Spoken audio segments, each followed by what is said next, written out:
welcome back to another episode of JP and the Beanstalk. You bet. There's a great energy in the gym. Welcome to 2026. We're here. We made it. Crazy. We did it. I didn't think I was. And yet, you did it, pal. Good job. I was dragging. I was dragging for a little bit. Wounded, limping through, but we're here. Listen, getting over the finish line still counts in terms of getting to the next year. Yeah, and Wonder Man might put me out, so. Well, that's if you watch it. Yeah. So maybe don't. Maybe don't. We'll probably give it a little bit. I want to see the reviews. Yeah. Here's the audience reviews, not the critic reviews. We have, I think, for the most part, we have done a great job of not dwelling for any longer than is necessary in negative town. There's plenty of times during these episodes where we've had our own rants, we've had our own critiques, and that will continue to come in this new year. But I'm wondering if 2026 isn't a great opportunity for us as we start to look ahead to what we're excited about in future episodes. What if we put out a top 5 about what we couldn't be paid to watch? At some point, yes. Wouldn't that be amazing? It would be. What we're looking forward to the least, what we're going hardest of passes. And it can't be, yeah, I don't know. I think that could be really fun. Yeah, it could be really entertaining. Instead of what's coming out, though, just all time. Just interesting. Something that you would never watch. Wow, we've got a whole treasure trove of options there. Oh, yeah, I'm sure. Yeah. Well, Beans, it's great to be here. We're still kicking, even if multiple college football programs that are used to playing at this time, sorry, Bama, sorry, Georgia, aren't anymore. Ohio State, LOL. Yeah. Strangely okay with great. it. Strangely okay with it. Great news. Sports ball is still in full swing, but we are here, of course, to talk about all things entertainment, particularly in the comic book and comic book adjacent world. So, little preview for what we got coming up. We've had a trio of trailers from the Avengers Doomsday marketing sorcerers to discuss. We have other trailers, such as the trailer for The Odyssey, the aforementioned Wonder Man, some other news and notes that we'll touch on as well. Of course, we'll have a recap and review of Dear Sweet Captain America, the first Avenger. What a great film. Looking forward to talking about that. And we'll conclude with yet another, but the first of the new year, JP and the Beans Classic Top 5. So without further ado, let's get into it. And let's start out hot. Avengers, Doomsday, 3 trailers. We had one with Cap. We've had one with Thor. We've had one with the X-Men. There is at least a 4th one on the horizon that evidently has M'Baku, Shuri, and The Thing. That's not a trio that we expected. Oh, I'm sorry. And Namor. Ever heard of him? He's in there as well. So we'll wait to see when we get that trailer to us officially. But before we get into the individual nuggets here of each trailer and either sing their praises or curse their names, what do you think of this marketing style? Where instead of your traditional 60 to 90 second tease at this point, a good 11 to 12 months out from the movie, what do you think of this approach? Knowing what we know right now, subject to change, of course, down the road, but knowing what we know right now, what say you? Well, I prefer this over getting through all of Wonder Man and then them dropping oh, hey, Captain America's coming to Avengers. That would just be mean. Kevin wouldn't do that, would he? I'm saying, at least we don't have to wait for those at that point. Yeah. So, yeah. I think the Captain America trailer was ballsy. I don't think I would have dropped Cap coming back, period. I think I would have kept that in the back pocket. We're going to circle back to that. Thor was like, okay, he's here. The X-Men trailer was cool. We knew they were there, but the X-Men trailer was probably the coolest one out of the 3. I'm all aboard the X-Men trailer. I have no idea how any of them tie together for this. It's cool in the sense of we're getting the character reveals of like, okay, here they are. Yep. Yeah. Because I don't believe when they revealed the casting chairs we had, well, I know we didn't have Cap. Did we have Chris Hemsworth? No, and that's what I want to circle around to. There, at bare minimum, Chris Evans was not included on that particular teaser, which just therefore, and let's just start there with the Cap trailer. Seeing Chris Evans back it's no surprise. I don't think that's a huge surprise that, oh my gosh, he's holding a kid. It's like, yep, if we're playing out the hypothetical of, okay, Steve and Peggy get married, guess what? They're going to have a family. To be expected. But the fact that Steve Rogers and Chris Evans as Steve Rogers was included had not only had it not been shared publicly, it had been denied by the likes of our dear sweet Chris Evans. So it just brings all of it into question of, okay, so truly anybody could be in this who has been in an MCU franchise at one point in time. Oh, you know he got the bag. Well, sure. Chris Evans got the bag. Sure. And I'm not, to be clear, I'm not upset or bothered. I think that's great. But it does just, for me, a little bit call into question, like, why even, what are we even doing then with with the casting chair announcement? It's the perils of marketing. You're not really, there's no rules. There's no laws here. You can do whatever you want. I mean, remember Avengers Endgame? I'm sorry, not Endgame. Infinity War, when you see Hulk in the trailers, and then Hulk is not in that part of the movie. It's Bruce Banner in the Ironmonger? No, sorry, Hulkbuster, crossing my Iron Man lines there, in the Hulkbuster outfit. So marketing can do whatever it wants. Whatever it wants. There are no rules. I also don't think this movie needed the cap drop. Like some movies, like you feel like, okay, Steve's in this. Okay, I'm gonna go tune into this. They didn't. No, not from the functional Steve piece of will people reveal. go see it. No, this movie is in such a weird spot, right? I am efforting to choose to feel optimistic about the movie. Okay, I want to keep a hopeful posture towards it. I don't want to turn into this old man skeptic, like, oh, this could probably suck. And then I told you so after I saw it. It's like, no, there's a really, really good chance that it's good. And this movie, as soon as it said, oh, hi, Robert Downey Jr. is playing Dr. Doom, as we've said over and over, has chosen the path of highest risk. It just has. Yeah. Now, with that highest risk could come some really sweet reward. Absolutely. But part of the risk, and the reason I'm bringing it up in regards to Cap in particular, is at the end of Endgame, you had as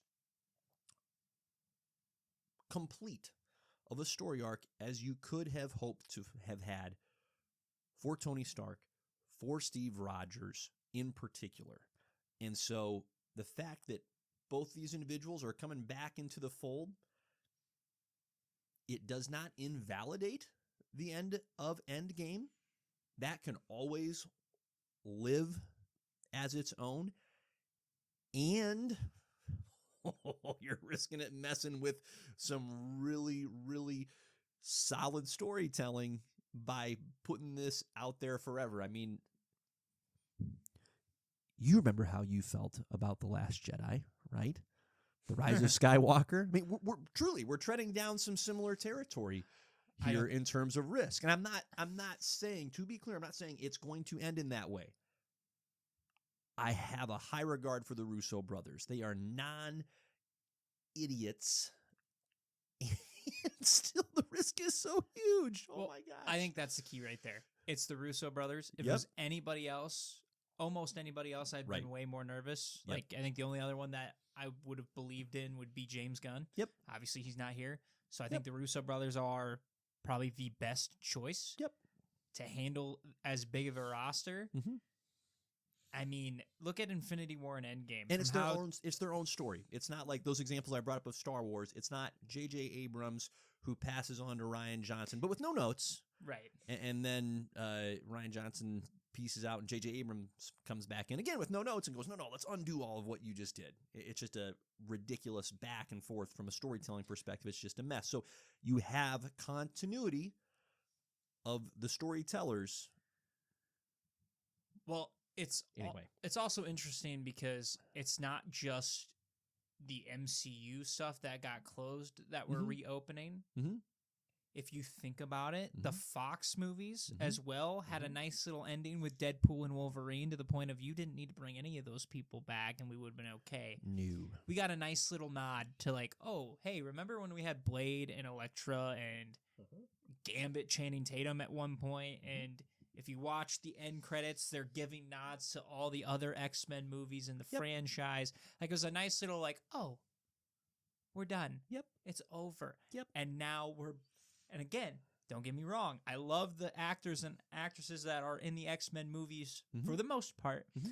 And to get the Patrick Stewart and Ian McKellen and James Marsden out of all of the X-Men to get shown in that trailer, that was hilarious to me. But to have those three be the ones to be revealed as well, you're like, okay, obviously, Professor X and Magneto, old Professor X and old Magneto are back. Yep. But it's just like, those guys had such a nice little... I know. It was... And so it's not just those ones at risk. You are risking the entire legacy of Marvel movies in general, I think, with these next 2 Avengers installments. So you have your hands full. This is a giant roster, and I don't know how you balance everybody evenly. I don't think you do.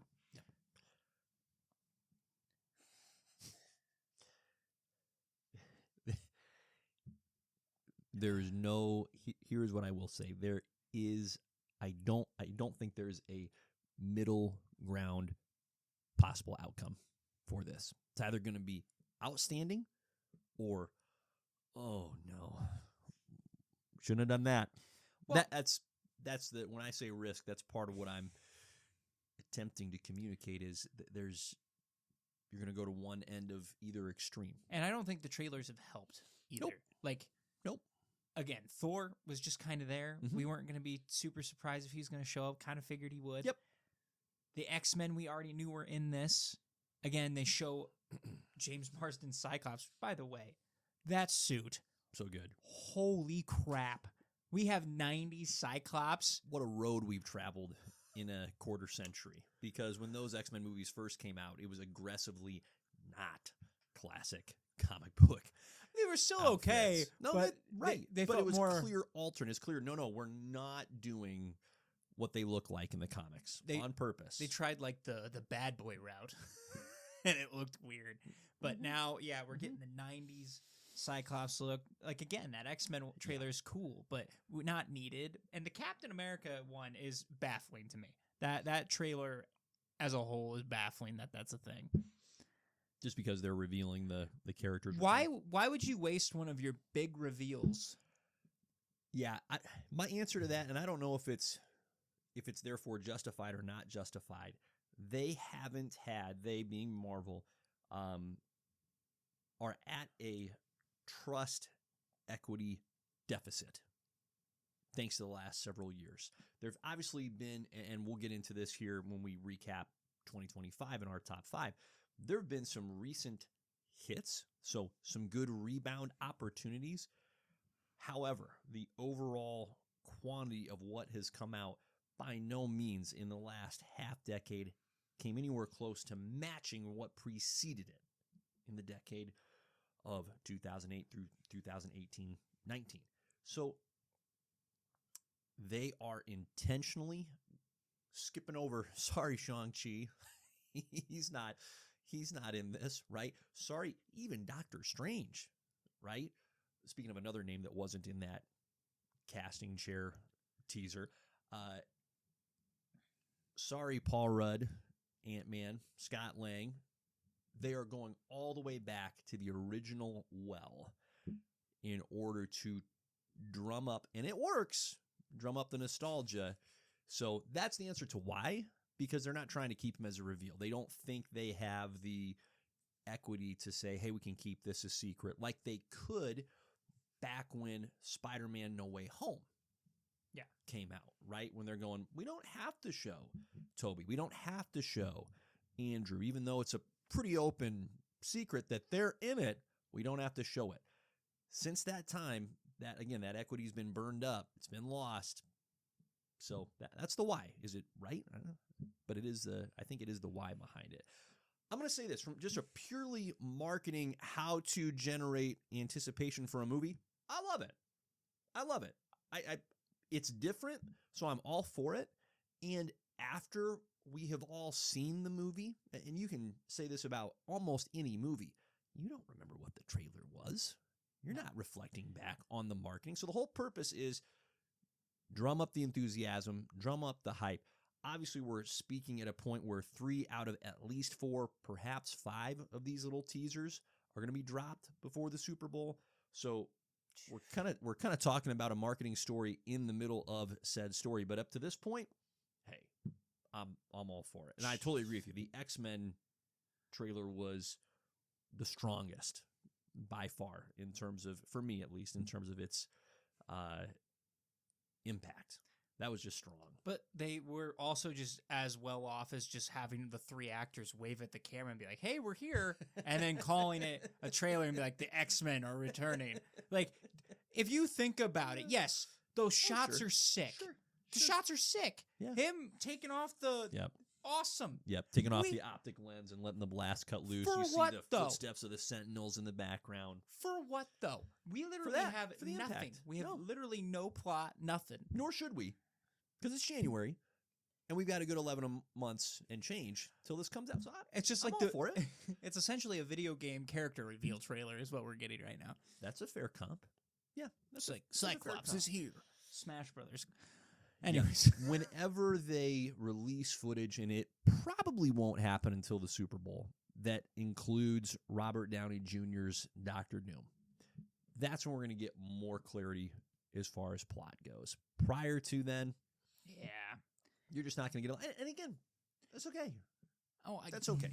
That's okay. I'm enjoying it from a marketing point of view. It's different. And here's the other really important thing to remember. Regardless of what a trailer looks like, has nothing to do with the quality of the movie. There are great trailers out there and have been for years that hyped up some really mediocre movies. Really mediocre movies. That's a tale as old as time. So this is just the fun interim that we get to live in before we actually get to see the movie or the show. We're just, hey, it's part of the experience. They could all die in the first 5 minutes. Really, they really could. They really could. Okay, anything else on that topic? Great. Let's keep moving through our news and notes. Also in the trailer world, we had the first trailer for Christopher Nolan's The Odyssey, starring Matt Damon, and including just an arm's length worth of phenomenal actors and actresses, all of whom I will not list out here, but I will say Tom Holland is going to have himself a good summer in The Odyssey. He's going to be making Spider-Man. He's a ton of money. I think he's going to be fine. I think he might he's gonna be retire okay. after this year. That would be such a great story. I mean, I hope he does, and I'd like him to keep making the Spider-Man movies, but he certainly could. He doesn't need it. Anytime. No, he does not. He doesn't need it. No, he does not. He's just doing it for the joy. I really enjoyed the trailer for the movie. It's Christopher Nolan. He's such a safe bet, as long as, this is still my beef, when I went and saw Tenet a few years ago, Chris couldn't understand what people were saying. This is my old man yelling at the clouds rant. I remember getting home from that movie and looking it up online like, is this a thing or is it just the theater? Nope, it was a thing.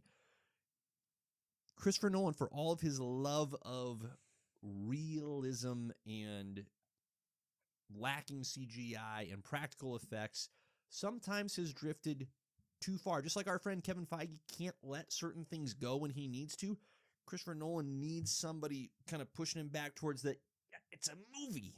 People need to understand what's happening. I remember this with Bane's voice in The Dark Knight Rises. Like, there was some heavy post-production work that was done so that people could just understand the guy that Christopher Nolan was pushing back hard against. And the rest of the movie studio was going, Chris, we don't know what he's saying. It's like the Gambit joke in Deadpool and Wolverine, except it's real.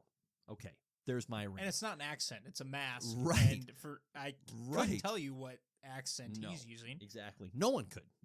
And Christopher Nolan loved it. And yes, it was great, but you need to understand it. So it's a little bit ironic that the guy who loves realism is going, let me adapt a fictional story set thousands of years ago. But he also did Batman. So can we really trust Christopher Nolan to tell us what's real? No, we can't. But I'm looking forward to it. It looks like a lot of fun. You going to go see it? Maybe. Maybe. Okay. Yeah, I would consider it. Mm-hmm. That one's one I would consider. Yeah. I like the Greek mythology. John Bernthal's in it as well. Yeah, there's a good cast. So you get the cast is phenomenal. So Gosh, isn't that kind of fun? John Bernthal and Tom Holland will be in 2 movies together in the summer. That's hilarious. That is hilarious. Spider-Man and the Punisher back in ancient Greece and present day. Maybe it'll tie into Doomsday. Who knows? Dude, it's part of the multiverse. Punisher as like a Greek or Roman soldier Makes sense. would be a sick side story. Yes. There you go. There's a what-if episode for you. Punisher in medieval Greece. That dude would kill a lot of people as a Spartan. Agamemnon would have no chance. Oh, you throw him in the gladiator pit? Heavens. Punisher in the gladiator pit? That's actually kind of upsetting now to think that John Bernthal has not yet been in a gladiator movie. But maybe we'll get a Gladiator 3. Never say never. Who knows? It could happen. Another trailer dropped for a little show called Wonder Man. I would say I'm scared, but I'm not scared. I'm just indifferent. I don't understand how Kevin Feige cannot quit Trevor Slattery. Let him go. It didn't work in Iron Man 3. It's okay. Take the L. We've moved on. Would you please move on instead of putting it in front of us? I think what bothers me about the Wonder Man stuff, I agree with you entirely, by the way. I still don't know what the plot is. No one does. No one does. Nobody has. They're like, oh, he's gonna try to get in a movie about a superhero. Okay, that's it. And Hollywood is against superpowers. Oh no. Also, real quick, that's not the issue. You make poor movies. The issue isn't, oh, we've seen this before. It's you're not doing a very good job of telling a good story with character development. Also, if Hollywood was actually against they would never be against superpowers. They would want people with superpowers because it saves them money. That's just silly. That doesn't make sense. Anyways, the trailers continue to baffle me on that sense. It's like you are doing zero hype for this. It's strange. They're the same. The closest vibe that I get for the Wonder Man trailer is when we got the first trailers or just the marketing kept coming out for WandaVision 5-6 years ago, right? And it was this, okay, Wanda and Vision are in a black and white TV show. What's this going to be about? But again, at that point, you had peak trust equity built up. And so you watch the show and you got through the first 2, 3, and then, oh, there we go, episode 4. Now we're getting to what's actually going on. You don't have that here. So you know they're just going to drop all the episodes at once and say, good luck, go. But that's kind of the same vibe I'm getting where it's trying to present itself as one thing while hiding. In other words, it's serving as a MacGuffin. It's hiding its true nature, its true identity. And unfortunately, I just think the timing is 6 years too late. Yeah, it's just... I'm going to have a lot of people tell me it's good before I go and watch it. I need That's rude. I'm sorry, but there's nothing in the marketing that has interested me for this movie. Well, no, there's no villain. There's no reason for it to exist. There's no villain. That's right. There's nothing. It's like a Hollywood retrospective at this point. I'm like, I don't want that. I don't want that. I'm not here for that. No. I don't care how it works, frankly. I'm sorry. Not that to that detail. Nope. Absolutely not. Nope. Absolutely not. Okay, that's enough on Wonder Man. Let's get into the meat. Oh, wait, no, I'm sorry, not quite the meat. I almost forgot my Batman. You're skipping the one. Batman 2. Little casting update for you. Evidently, and it has not been officially announced, so this is all rumor, but enough substance to the rumor that news outlets feel confident to release this news. Black Widow, Bucky Barnes, and Druig are all going to be in the Batman 2. For those of you tracking at home, that's Scarlett Johansson as Black Widow, Sebastian Stan as Bucky Barnes, and Barry Keoghan as Druig. Because we all remember that from the Eternals movie from 2021, right? Right. Nobody remembers. And rightfully so. And rightfully so. But the cast is turning into an absolute banger, as one would expect. We don't know what Scarlett Johansson or Sebastian Stan's roles would be, so feel free to wildly speculate. Barry Keoghan, of course, would be... You can't even really say reprise, because all you got from the first Batman movie was his voice. Yep. And then they released on the social medias the deleted scene that actually showed him in the prosthetic makeup interacting with Batman. But again, it wasn't part of the proper movie. So makes me excited. I am. I'm excited. I enjoy Sebastian Stan. I enjoy Scarlett Johansson. Barry Keoghan is the right kind of creepy, I guess, for the Joker, but I'm also not hungering for another Joker in a Batman movie. Correct. So the less we get of Dear Sweet Barry, as of this moment, I'm saying probably the better. And again, this is another one of those, wow, we're so a long ways out from this movie actually coming out. Yeah. Such an odd choice for the Joker. Yep. Still such an odd choice. It could work. Who knows? Look at what Heath Ledger went through. Nobody believed in that guy, and Heath Ledger nailed it. So yep. I will be curious for sure to see Scarlett and Sebastian's roles. Mm-hmm. I'm thinking like Sebastian Stan, like Harvey Dent. That almost feels like too easy and on the nose. So, well, remember, Matt Reeves promised us these would be, some storylines we've never seen before. Dude, I don't know. Maybe he's Mr. Freeze. Maybe Sebastian Stan is Mr. Freeze.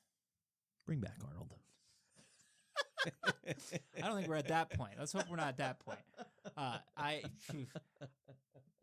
I will say, I think the best thing they could do is make them both villains, though, just to set them apart from DC and getting them out of the normal role we see them in after we've had them as heroes. I mean, don't get me wrong. Winter Soldier as a villain, phenomenal. But he went back and forth from good guy, bad guy, back to Short good Run guy. is a bad guy, all things considered. Yes. Yeah. So he's Short, but more impactful. known for his good guy work. Yep. And we all love Bucky. So I'll be curious to see what they end up doing. Yep. Indeed. Okay. Now we can move on. Apologies for the false start. Let's do the real thing. It is time for us to continue through our jaunt through the MCU, our round 2, if you will. And on today's episode, we are discussing Captain America, the first Avenger. This great film came out on July 19th of 2011. That is still wild to me that it's been almost 15 years. Truly, that's crazy. That's crazy. Now, I know we touched on our previous episode of other movies that had come out in 2011, which was fun, but I dove back into the list. I'm like, oh my gosh, there's some other fun ones that I forgot to mention. Sherlock Holmes, A Game of Shadows. Robert Downey Jr. was playing Sherlock Holmes at the time. That was his second Sherlock Holmes movie, second and sadly last up to this point. Those were both really entertaining. Did you ever see those? Those are good movies. Those are really good. Yeah. What was the other one I wanted to hit? Green Lantern came out in 2011. That's funny. Isn't that great? That is great. Isn't that just wonderful? 2011 was actually a great year for movies, not including Green Lantern, but it's at least memorable in a different way. Crazy Stupid Love. Did you ever see that one with Steve Carell? Oh, my gosh. Oh, Steve Carell, Ryan Gosling, Emma Stone. So good. So entertaining. Truly, 2011 was a banger year for movies. So there you go. There's a little bit of context. Some of our Dear Sweet cast members, known to almost all of us, of course, Chris Evans is Captain America.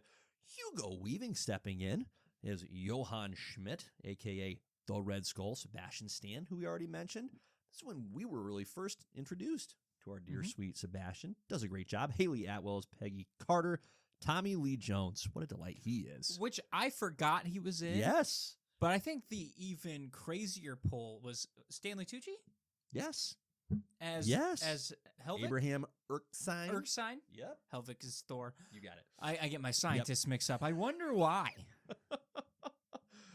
He's great. He's absolutely terrific. Which I didn't know he was in that movie until he showed up. And I'm like, is that Stanley Tucci? Isn't that fun? I was like, oh, it is. He's great.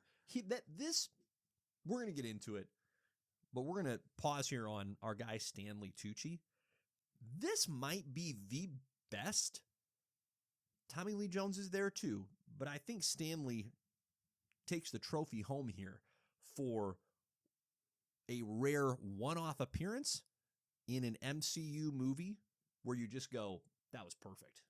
Great job. I think there's a common theme of them showing up in Captain America movies. Stanley Tucci here is Abraham Erskine. Tommy Lee Jones is Colonel Phillips. Robert Redford in the Winter Soldier movie. That's a pull too. Yep.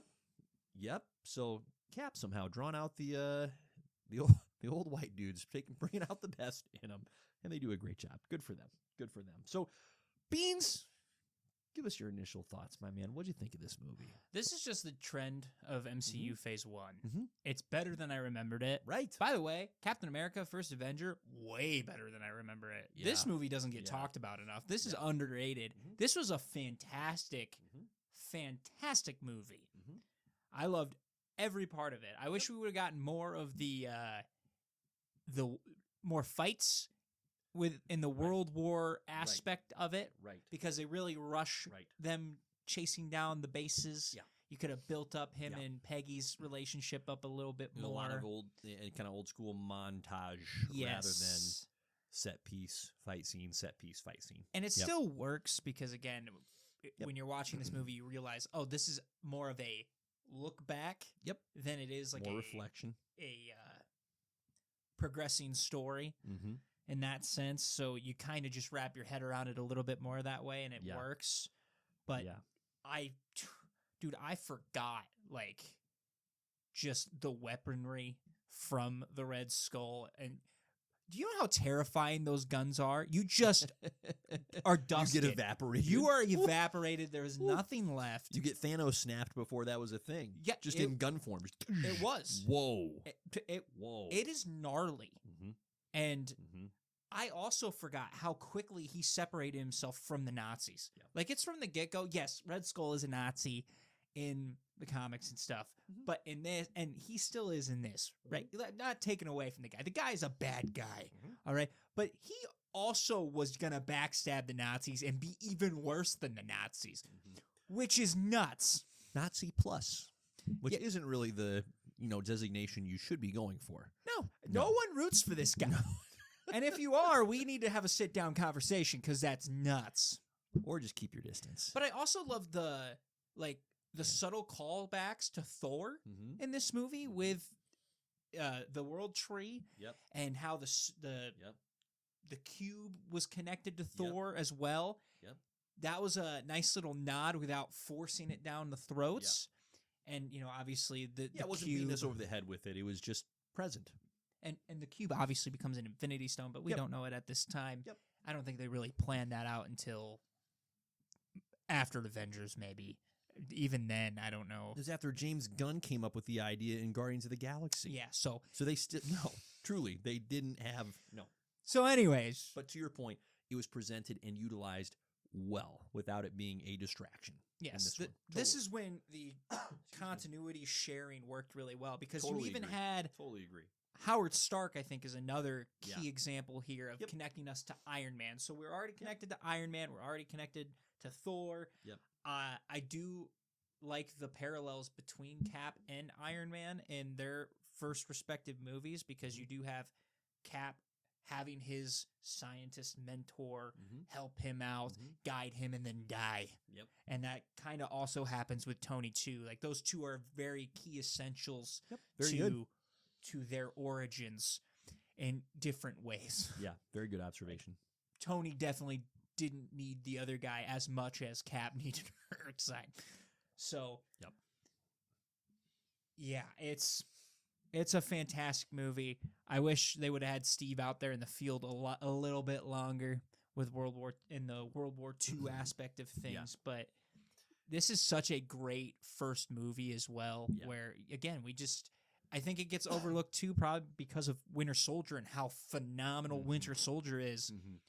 This just boosts Captain America up as a whole for his trilogy in Marvel. So totally agree, and I love the observation because I think it's right on the money. Means of how well this movie does and it's the best job that a Marvel movie has done to date of presenting continuity without it being clunky or forced. It was just very organic. It's like, oh yeah, Odin and the World Tree is mentioned. The cube is brought into play, and we've seen it earlier that year in the Thor movie, but it's not like in Iron Man 2 where the shared universe is very forced on that story. It's two shared storylines that aren't really ever coalescing in a productive way. And that's very ironic because this movie's set in World War II. You would think it would be the hardest time, or have the hardest time, rather. I think part of what makes this movie hum so well, and it shares this, and again, I love your observation with Erskine and Steve Rogers as well, as well as Tony Stark, and oh my gosh, I'm blanking on his. I couldn't tell you his name. I can see his face Yinsen. in my head. There we go. I'm it's Yinsen. Anyway, is that both the first Iron Man movie and this first Captain America movie have such a strong grasp on who their characters are. They know the identity and they lean into it. And it's one of the best things, and by things, I really mean favors, that Captain America, the first Avenger, does for the future of the character, is that it doesn't drift away from the sincerity of the character, right? With all the humor that we have with Tony Stark that they try to sprinkle into Thor. Sometimes it works, sometimes it doesn't in that first movie. And that we get in future MCU installments. In fact, it becomes really one of the trademarks of the movies is they're very willing to have fun. This movie is willing to have fun, but it is not at the expense of Cap's sincerity. It's not going, well, yeah, we're sorry that he's such a black and white, seeing the world through a really binary lens individual, or that he's so naive. It's part of his charm. It's part of his appeal. And it does it in such a way, though, where it's showing where it's misguided, right? Like the part of the movie that surprised me the most seeing it for the first time was when Cap doesn't get supersized and then immediately tossed into the fray. No, he's used to sell war bonds. Like, oh, that's a diversion that I didn't expect. But it works because it shows how Steve's naivete can be used against him. And he has to start taking more autonomy and ownership for who it is that he actually wants to be if he's going to be anything more than just fluff and a prop. So broadly speaking, totally agree. It's a really good movie, and especially on reflection, I think it's even better than I ever thought it was when I first watched it in theaters, because I had the same qualm that you did of, man, we just didn't get a lot of action. It's supposed to be an action movie. What's there is good, but it's very montage-based. There's just very few fight set pieces. Yeah, and to build off what you said, too, I think he's, after this movie, one of the strongest characters that they have. Totally. And, I mean, when you get to Captain America Civil War, and it's Tony versus Cap, and we've had all this time, like, okay, you understand why these two are colliding. They are two very different people. I mean, obviously, even in the first Avengers, those two were button heads. Yep. But there's a reason for it. You have Tony, who's out here cracking jokes left and right, even if he's about to die. And then you have Cap, who I compare him to this iteration of Superman we just got, where, yes, they are funny, but it's one of those, like, confident things. They're going to tell you what they're going to do, and they're going to do it. And also, it's like, they don't even mean it to be funny. Like, it just, the way that things come out of their mouth, you're like, that's kind of funny. And I appreciate that not every, and I think Marvel later on kind of falls down this rabbit hole of, oh, we have to force the funny and the humor. Correct. And this, you over inject it. And this worked really well in the sense of it had the serious tone. Yep. I never thought that this was a comedy movie. Right. This definitely felt like a war movie. And there was the cast around him was well developed in the sense of, you didn't really need like a funny guy in this movie. Right. You didn't. Like Bucky, Tommy Lee Jones is probably the funniest character in the movie.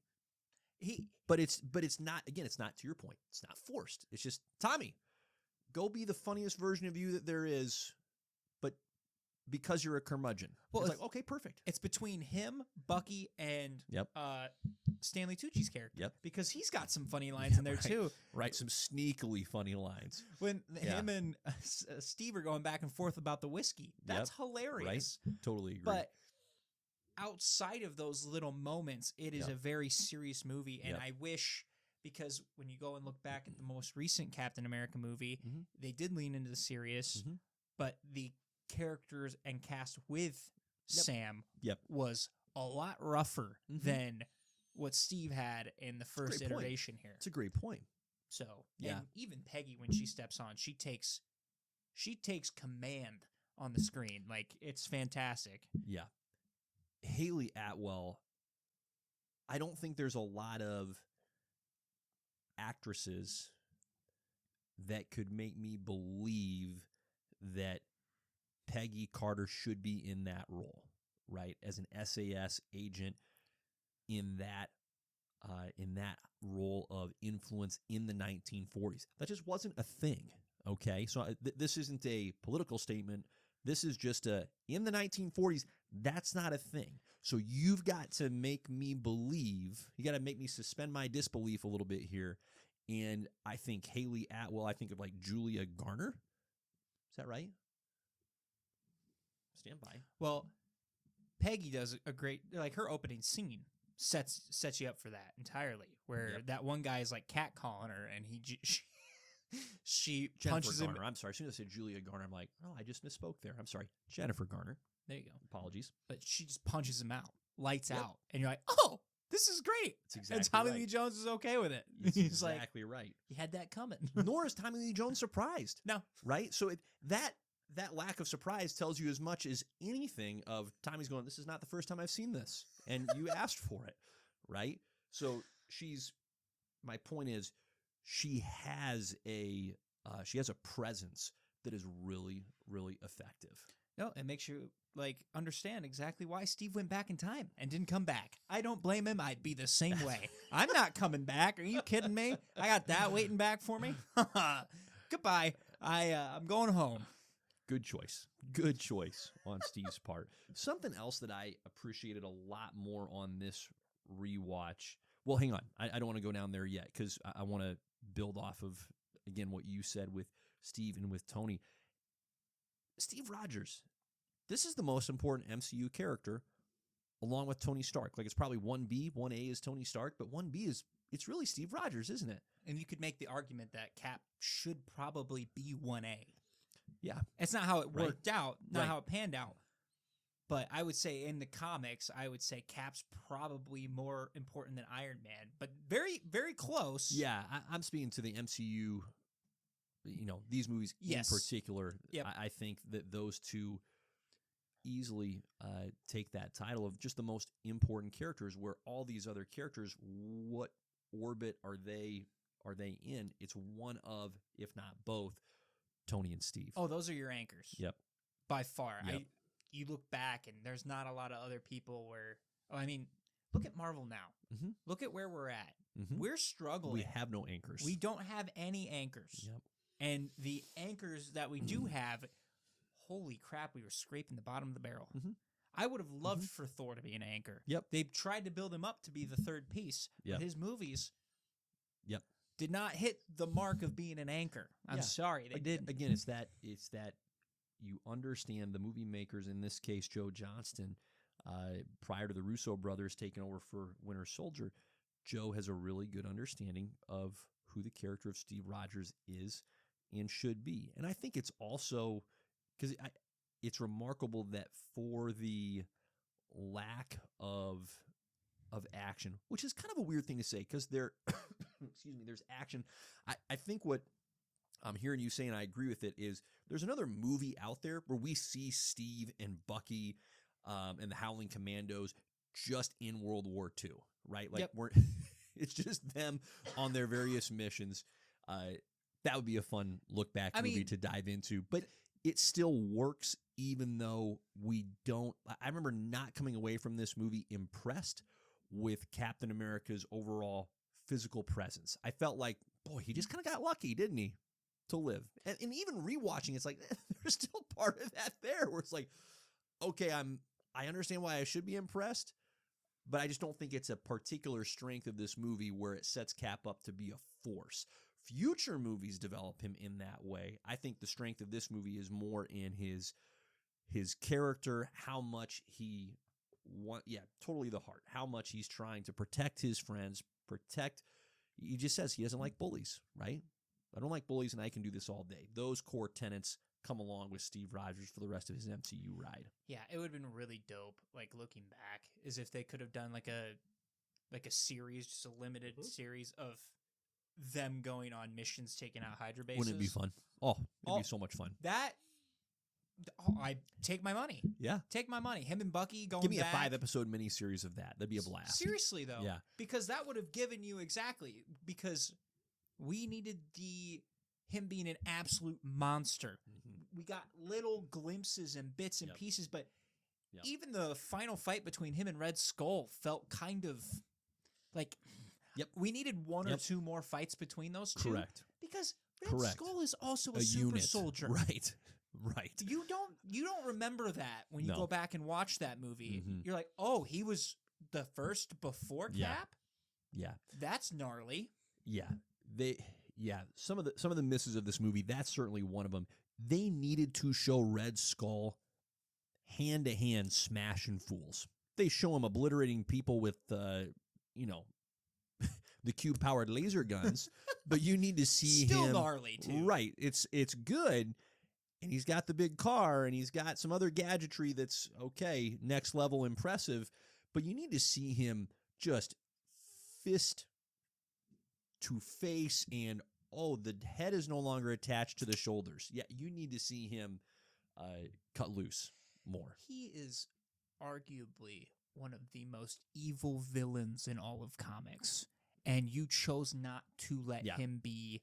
Yeah. Like, I'm sorry, but they Red Skull, the Red Skull a little bit. Like they glossed him over too much. And I think that territory can get a little scary probably for him. Totally. And for you guys starting off, but like we have Kingpin.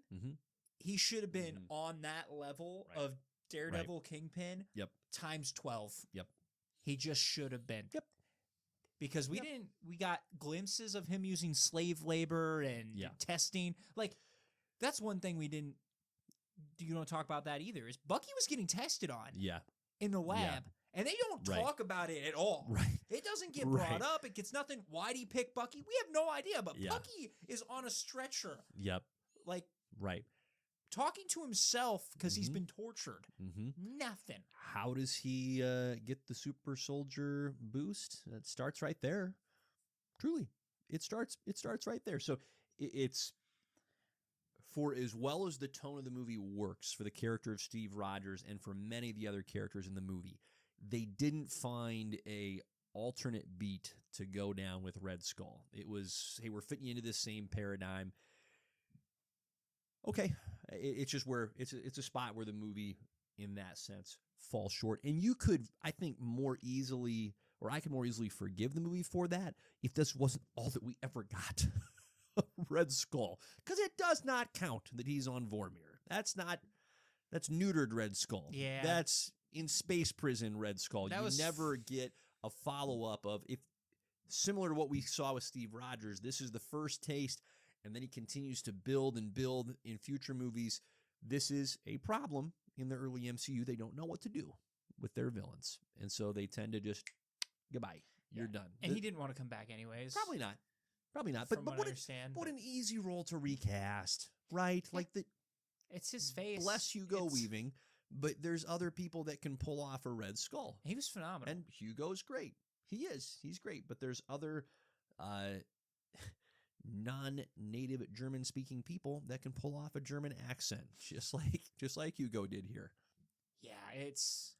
And I'm not trying to dunk on Hugo. He's good in this movie. He's a great fit for the role. I'm more dunking on what happened or didn't happen with the character of Red Skull. Well, yeah, it's one of those things we struggled with. Yeah. Look at the Iron Man movies that came out in Phase 1. The only Phase 1 villains that stayed alive were Loki and I lost it. Loki and I think it might just be Loki. Truly, Abomination. Loki. That was the other one. Loki and Avon. Right. Yeah. So those are the two. Sure. Outside of that, we lost Ironmonger, great villain. We lost Whiplash, cool villain. Yep. We lost Red Skull, which should be a key villain in all of Marvel for you to keep around. Yep. Yeah. It's a it's a bad pattern with the Captain America movies, for as good as they all are, they are just rude with their usage of villains. I mean, we'll get into the the poor fate of Frank Grillo's version of, oh gosh, not Crossbones. Yeah, Crossbones. But anyway, that Crossbones was rough. That's a conversation for a future movie. What other takeaways do you have for this one, Beans?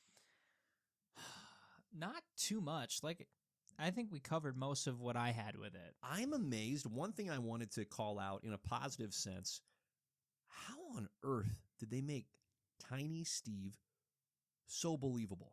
And yet it looks like 90-pound Chris Evans. It's incredible. And yet the Hulk and She-Hulk and the Thor call from Heimdall's kid. Yep. MODOK. You're telling me that happened after that CGI? That's what I'm saying. Yeah, it's nuts. And it's for a significant part of the movie. It's not, all right, we've got a couple of scenes, we got 2-ish minutes worth.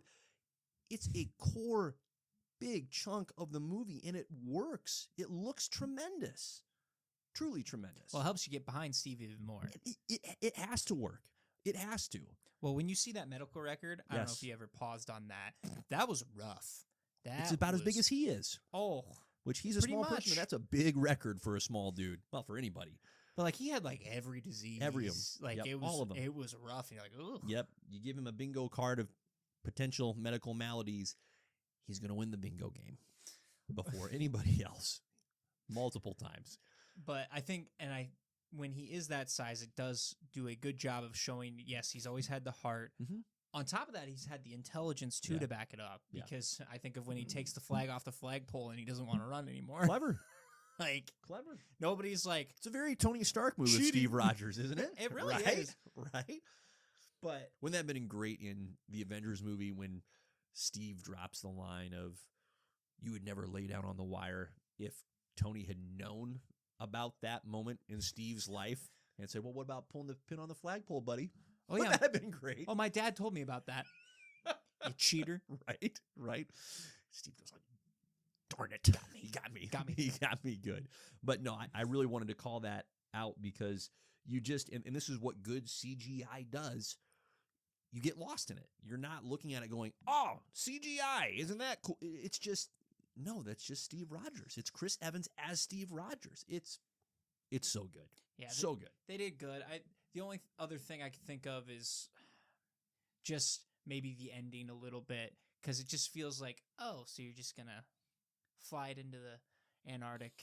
I feel like there could have been a little bit more fight, but it works really, really well. Mm-hmm. So it's not like a big complaint. It's more of a thought process.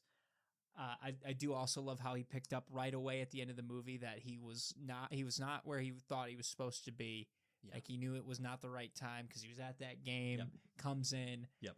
And maybe that's what I wanted more of, just be like, hey. Seeing the tactical side of Steve. Yeah. Yeah. I don't know. Yep.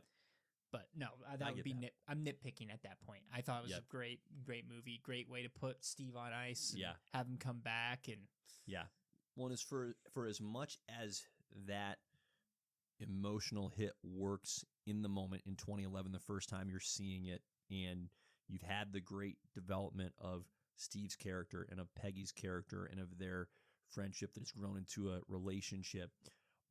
Boy, does it hit that much harder having gone through all of the MCU movies and then coming back on reflection like, it's really strong. It doesn't just hold up, it enhances. It's really, really solid. Yeah. And I think it was admirable, and you're speaking to this, how they found a way to make Captain America, the first Avenger, set in the 1940s, transition into the modern time and have that abrupt feeling along with Steve Rogers, the audience member of, you've gone from 1940s to Times Square and all of the brightness, the colors, the noise, just the sensory overload. It's really effective, and it allows you as the audience member to latch on to, this is what it's like for Steve Rogers moving forward. It's that constant feeling of, well, I'm kind of an alien here. I'm just in a weird spot. So it works tremendously well. Yeah, I think he handled it better than I would have. Oh my gosh. I think my brain would have broke. Just fall over, right? Also, I wouldn't have been dumb enough to figure out how to get out of the room. Let's be honest. You'd still be in the room. I would have been in the room. Love this game. I would have been listening to the game and be like, wait a minute. Wasn't I there? Probably not. Nah, maybe it was a different game. This seems vaguely familiar. Interesting. Self-awareness is good. That's incredible. No, what a good movie. Truly, if you haven't watched it in a while, rewatch it. It's great. Totally worth your time. Out of all the ones we've watched so far, Yes. that's my second recommendation. I'd say Iron Man 1 and then Cap. Yeah. For sure. Yep. Easily the strongest prior to the Avengers team up. So no question about it. All right. Without further ado, it is time for another classic JP and the Beans Top 5. On today's Top 5, since we have just started a new year, we're going to look back and share with you the movies and shows that we enjoyed the most in 2025. Next episode, we'll look ahead at what we're looking forward to in 2026. But before we get to projection, it's time for reflection. So without further ado, Beans, you go first. I might get slandered for this pick at number 5. Never. But I have the Fantastic Four First Steps at 5. What? I'm just kidding. It wasn't. It should be at number 4. It's Fantastic Four. Do this right. It wasn't messing with you. my cup of tea. It was fine. It was good. It was solid. It was just different. Yeah. And it was a little too different for me in the sense of just the direction I wanted them to go. Mm-hmm. So, again, hashtag not my Johnny. It's not my Johnny. I don't think it's my Reed Richards. It's maybe my favorite thing. 2025, like of all the beefs that you've had, that's probably my favorite. Yeah. So not my Johnny, not my Reed. I got behind. Vanessa Kirby was fantastic in this movie. Yes. Thing grew on me, and that worked really well too. And Galactus was phenomenal. It just there was some stuff I think they changed too much for the sake of changing too much for the time that we live in, and that's just my opinion on that. Take that as you will. I will. But I got Fantastic Four First Steps at number 5. That's great. Still friends with you. That's okay. My number 5 from the year 2025 was F1. Super delightful. Really fun with Damson Idris and Brad Pitt. They were fantastic. This is one of those, I found it refreshing movies, and I am here for the franchises, okay? So don't hear me say, oh, not for these sequels. No, I really enjoy it. But for a one-off standalone flick, it was made so well. I'm not an F1 fan, okay? And even after watching this movie, I'm not going to go out there and pretend to be or seek to be, which isn't me being dismissive of the sport. Looks like a phenomenal sport. My cup is simply full, but this movie, I thought, portrayed the sport really well, developed characters in an outstanding sense, had just like a killer soundtrack to go along with it, a great combination of Hans Zimmer doing Hans Zimmer things and a lot of contemporary music in there as well. So I thought it was phenomenal. Ed Sheeran's Drive tune from the end credits of the movie. I've listened to that one more times than I might care to admit in this past year. My number 4, as I told you, this is how it's supposed to work. Fantastic Four, First Steps at number 4. 4 is in the name. Okay, so just for next time that we do this. Okay. Okay. I totally resonate with what you're saying. I enjoyed it. I certainly went into it with less expectations as far as what I wanted to see in each individual character. So I was very much, sure, give me an alternate universe version of this group. So I wasn't bothered. I understand why you are. I'm not going to tell you not to because it entertains me deeply. Vanessa Kirby, as you said, steals the show. I think she's terrific. I love what they did with Galactus. I loved it. I think that is a Galactus that can cook for movies to come. I love they didn't kill him. He's somewhere out there in space, but he's not dead. He's not dead. We'll see more of Galactus. For sure. So that was great. That's my number 4. My number 4, and it might be higher if I didn't get distracted halfway through the movie, but that's for other completely different reasons. Outside reasons, not to the movie's fault. Okay? That's my own fault. I have The Ballerina from John Wick Okay. at 4 because, first of all, I almost forgot that came out this year. And I was like, did that come out this year? And then I remembered why I forgot that I was watching it. Anyways, whole fun thing. The flamethrowers were sick. All the fight scenes were sick. We got a John Wick movie not without John Wick, but without John Wick being the focus. Yeah.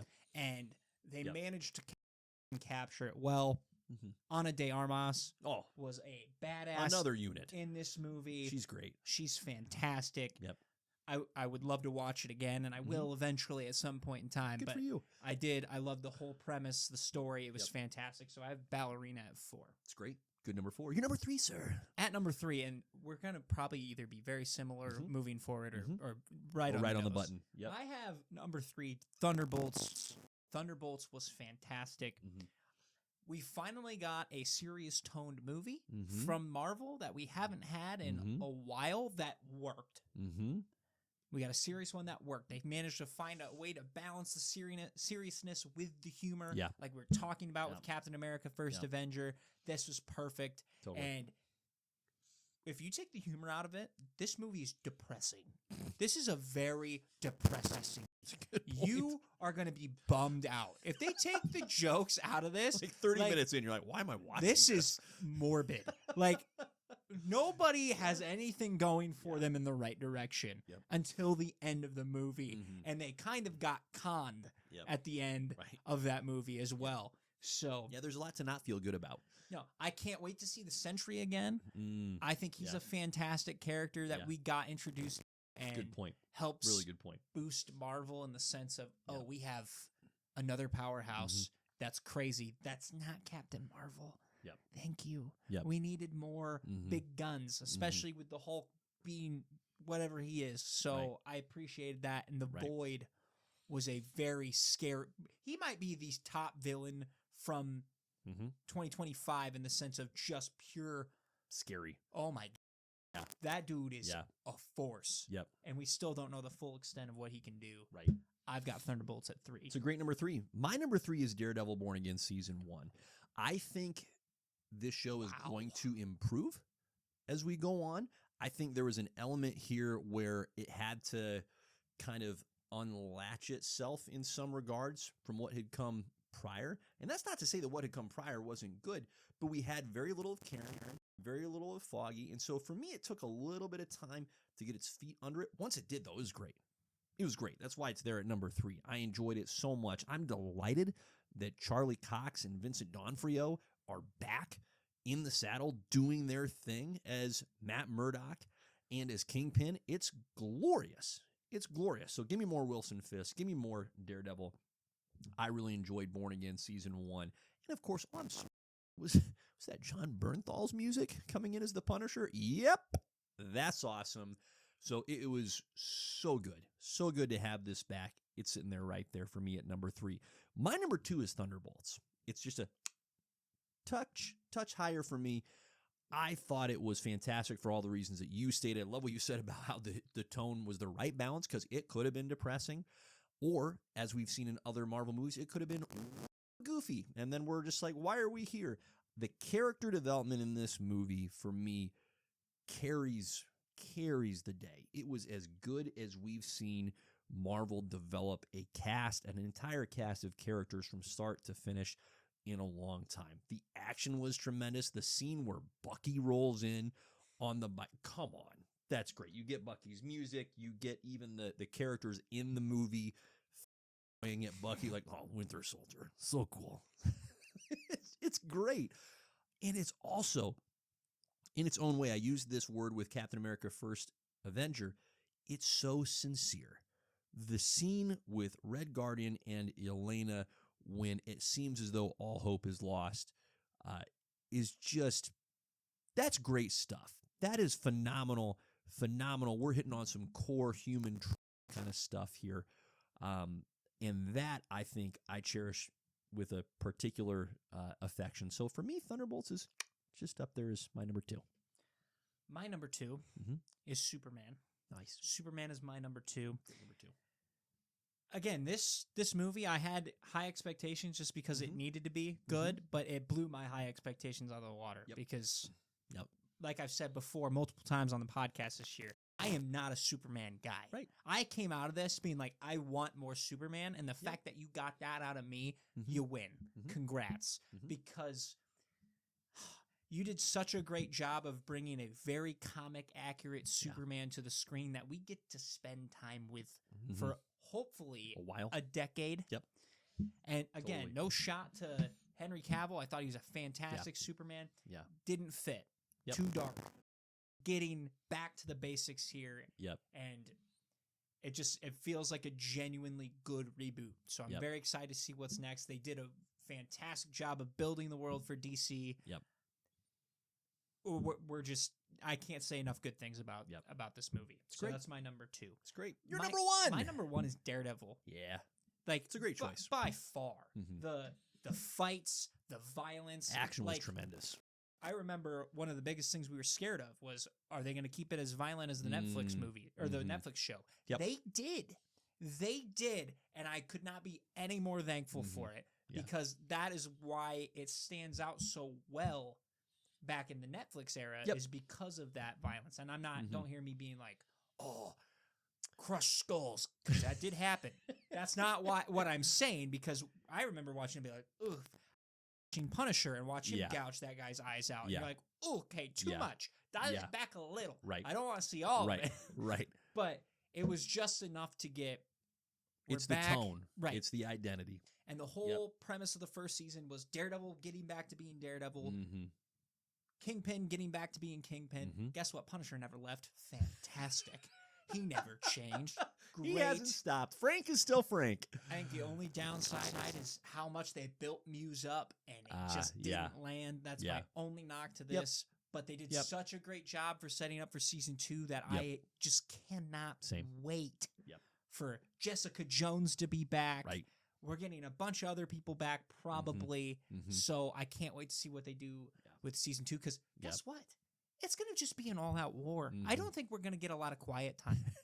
I think it's going to be a lot of violence. Yep. And I cannot wait. And I didn't mention this either, but the way they worked Bullseye back into the game, right? Right? And not only just did they work him in, they made him a key component. Yep. And so you have 2 iconic Daredevil villains running around again, and to the point where we're getting Bullseye as Bullseye now. Right. Oh, holy crap. Yep. His escape from prison, nuts. Absolutely nuts. So, Daredevil Season 1, Born Again, that's my favorite thing from 2024. I think we need to rewatch it before we watch Season 2. You don't have to talk me into that. That's great. My number 1 is Superman. I have a soft spot for DC in general. Superman is part of that. Bias. Nicholas Hoult as Lex Luthor was a lot better than I thought he was going to be. But you were really early on the Nicholas Hoult train before we even saw the movie as championing, hey, this guy's going to crush his Lex Luthor. He did.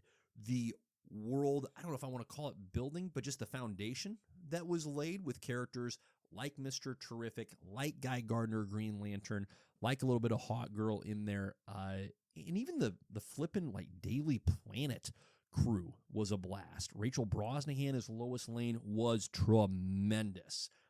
That right there is a Lois Lane we can hang out with for a good decade, just as much as we can hang out with David Corenswet's Clark Kent, a.k.a. Superman. So what an encouraging bounce back for DC, but all that meta commentary aside, just as an individual movie, it cooks. It's a great, great movie. And if there's a terrible world in our future where we don't get future Superman movies, I'd be happy to come back to this one and watch it exactly for what it is and not have any concern or worry about what's coming next or what came before.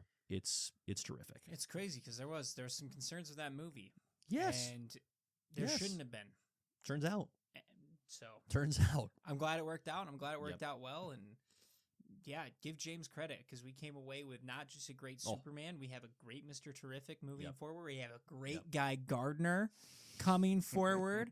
Metamorpho is moving forward. Right. We got it's just a lot to look forward to. Handful of random characters that I cannot wait to get on screen again. So so much to look forward to. Now, before we turn the page on 2025, I wanted to reflect a little bit more. This is a great year. for movies, okay? Here's movies that I saw that I really enjoyed that were not on my top 5. Captain America Brave New World. Meh. Still enjoyed it. Yep, and I still enjoyed it. Mission Impossible: The Final Reckoning. The Naked Gun. That was hilarious. That was so much better than those movies. It was. Watch the original, but you also don't have to. Just watch this one, and it's a freaking delight. It's great. Karate Kid Legends was a treat. The Running Man, Warfare, and even the How to Train Your Dragon live action was great. Nah. You can hate on it all you want. It was terrific. It goes against all my principles. Delightful. No. Delightful. Bad. And there's even a couple movies that I haven't seen yet that I'm really excited to. Nuremberg, The Accountant 2. Oh, gosh, Nobody 2. Didn't that come out this year as well? I think so.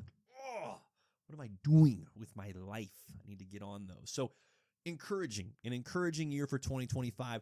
2026 looks like a whole lot of fun. We'll save all of that conversation for the next episode, but looking forward to what's ahead after reflecting on what has come. Agreed. Beans. Anything else for the good people? That is all I have.